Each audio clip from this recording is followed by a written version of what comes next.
there. I heard you wanted to learn about leadership. Well, I'm your guy. My name is Doug Waite, and I was your 2019 CIT trainer, but this year, I'm your virtual leadership session counselor.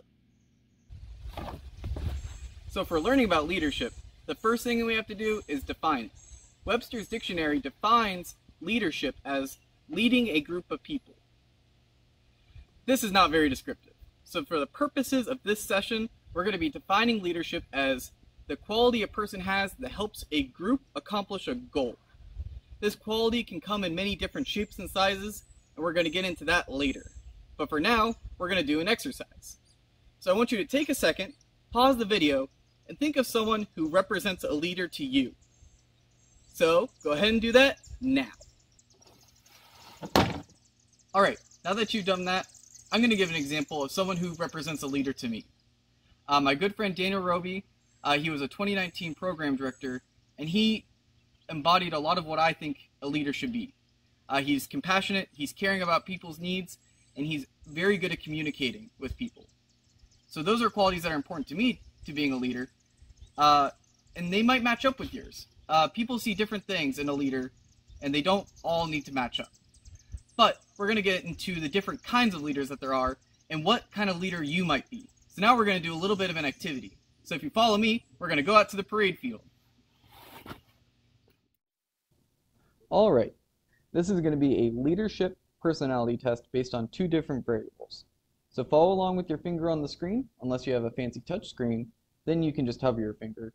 And we're going to create an X coordinate and a Y coordinate grid for you to place yourself amongst. So our X axis is going to have our first variable being the water group versus the wind group.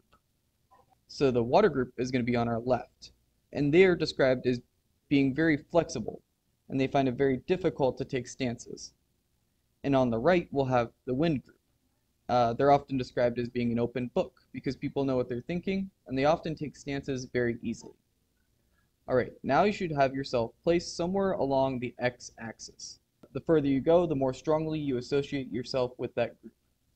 Now we're going to move on to the Y-coordinate. So, this variable is the cucumbers versus tamales. The upper group being cucumbers. They are emotionally cool in the face of adversity, and they keep calm under pressure. The lower group is the tamales. They often get very passionate about issues, and they often will get very excited at the idea of challenge. Alrighty, now we have 4 quadrants, and their names are going to be on the screen now. There's a lot of them. So let's start at architects and analysts, because that's where I'm at. Analysts and architects are often information seekers. They'll ask opinions from other people often. Like the name suggests, they're good analysis of that information.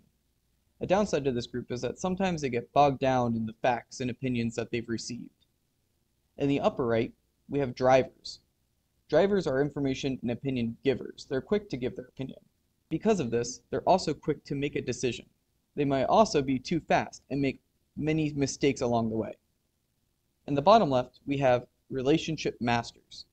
These are really good community builders, good listeners, but they may not take a difficult stance when it's needed.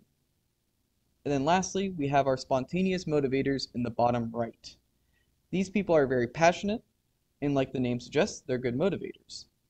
But because of this, they may also be too biased toward their own ideas because they get emotionally attached to them. Now I want to make something clear. These categories are not absolutes. People are going to have traits from other groups, and that's okay. People want to identify their strengths and weaknesses as a leader, and then you need to communicate those to your group in order to foster an environment that everyone can succeed in. For example, whenever I'm working on a group project for school, or I'm in a professional work environment, or a scouting activity, I always make sure to let my group members know that I constantly seek feedback on every little thing. And it may slow down decision making sometimes. Knowing this, other leaders in my group may actively give me feedback rather than waiting for me to ask, or they can say that our plan is satisfactory and does not need revision. This collaboration is very important, and knowing yourself is the first step to listening to others.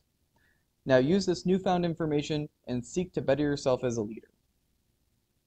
So now that we've learned about the 4 different kinds of leaders, hopefully you have a better idea of where you stand, what your strengths and weaknesses are, what you can push further, and what you need to improve on.